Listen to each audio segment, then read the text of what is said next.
spending all your paycheck is just, it's a no, it is just a no. Hi guys, welcome back to my channel. I hope you're all good and I hope you're all staying safe.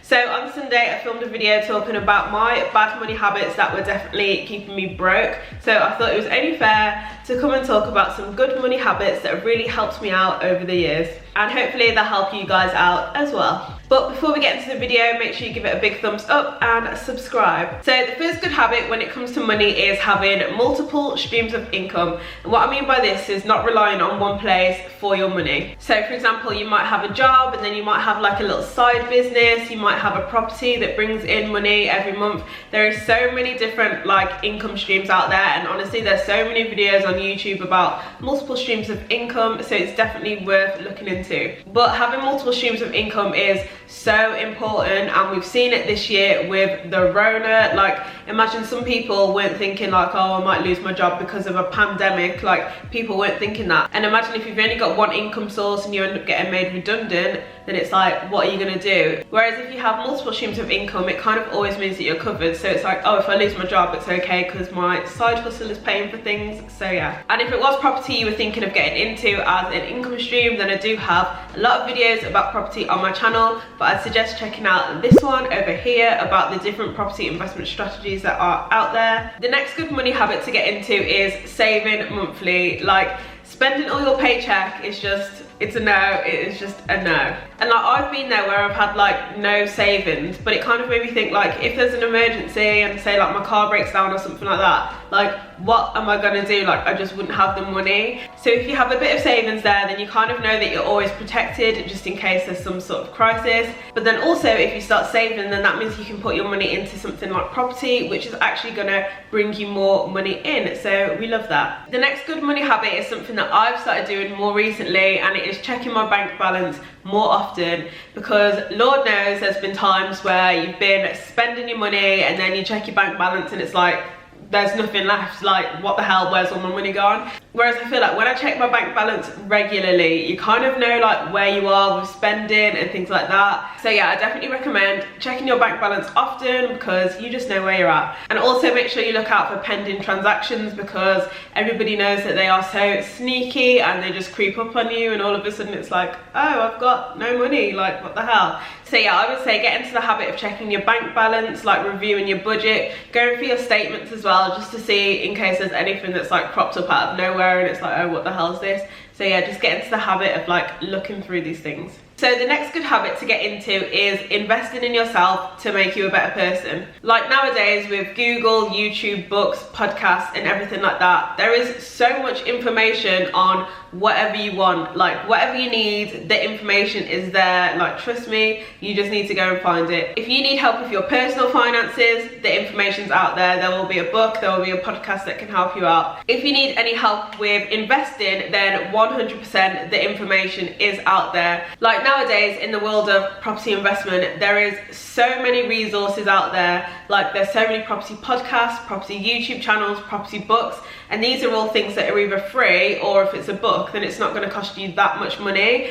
But actually taking the time to invest it in yourself and learning about these things is really going to set you levels ahead. I know that when I was 16 I read the book Rich Dad Poor Dad, and honestly that completely changed like my whole outlook on life. It made me want to get into investing, it made me want to get into property, and that is literally all because of one book. Like because I took the time to read the book and pay for the book, now my life is completely different. So it's just crazy like how much a book can have an impact in your life. So literally there's so many personal development books, podcasts, YouTube channels and everything that you can be reading. You've just got to take the time to do it. And also if you were ever thinking of starting a little side hustle, then 100% I'm sure the information is all out there. There is also a website called Skillshare, and I know that they've got like a lot of courses on different things, so it literally completely varies. So it's like video editing, Photoshop, things like that, and that doesn't cost that much a month and you get like so many courses. So if you ever want to learn a new skill, then you have got something like Skillshare which you can just invest in and then you'll be a better person. We love that.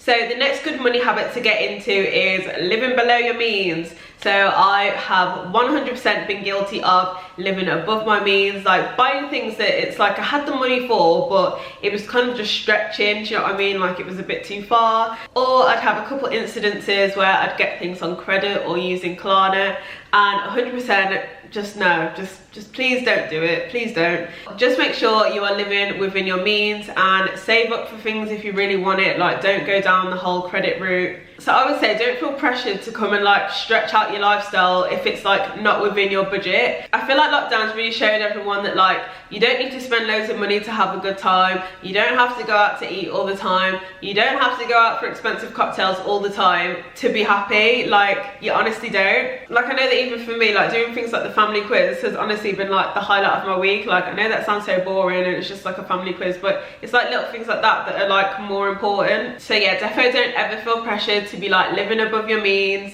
buying food that you can't afford, buying designer items that you can't afford. Like it doesn't matter. Like honestly it doesn't. So the next good money habit is something that I learned from Robert Kiyosaki's book Rich Dad Poor Dad. I mentioned it earlier and I said that I read it when I was 16 and it literally changed my life. And the habit is investing in assets before increasing your liabilities. So an asset is something that will generate you money. So say for example, you buy a property and the tenants pay you rent every month, then that house is an asset because it's something that generates you an income. Whereas a liability is something that puts you out of pocket. So it means it's something that you've got to pay for. So for example, if you buy a car that's 20 grand, your 20 grand's gone and the car is actually going to end up decreasing in value. So do you know what I mean? Your money will never be the same again. So that's why it's so important to increase the number of assets you have before you increase the number of liabilities you have, because obviously it's just going to mean that you're not out of pocket. And obviously it's not to say like, oh, my liabilities are always going to be really small, but it's kind of about waiting until you have like enough assets built up before you start buying things. And say for example you have one property that's bringing in like £1,000 every month.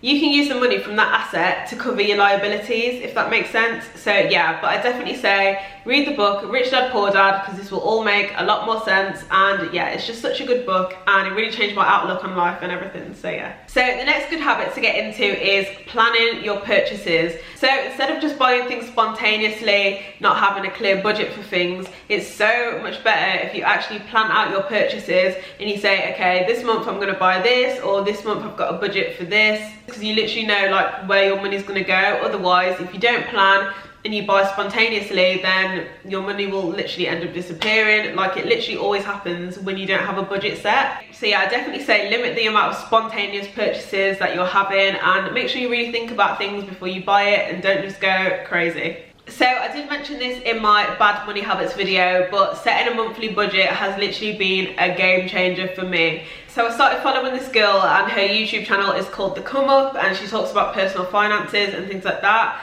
And she did a video about budgeting and she follows the 50-30-20% rule. So it's 50% for your fixed expenses. So this is things like your rent, electricity. 30% for your flexible expenses, so this can be like clothes and makeup, and then 20% goes towards savings. And she has this whole like spreadsheet that goes with it that you can download and you like fill it in, and honestly it's helped me out so much. So I'll make sure I leave a link in the description bar down below to it so it can help you guys out as well. And honestly, setting this budget has just helped me out so much, because sometimes all my money would just like disappear and I'd be like, I don't know what's happened. Whereas now, where I've got like a set budget for things, I'm like, nah, like I know where my money's going, like there's no recklessness around here. So guys, those are some good money habits that have really helped me out. Make sure you check out the bad money habits video that I mentioned before. I'll make sure there's a link in the description bar down below to it if you haven't seen it already. But make sure you give this video a thumbs up and subscribe so you don't miss anything, and I'll see you next time. Bye.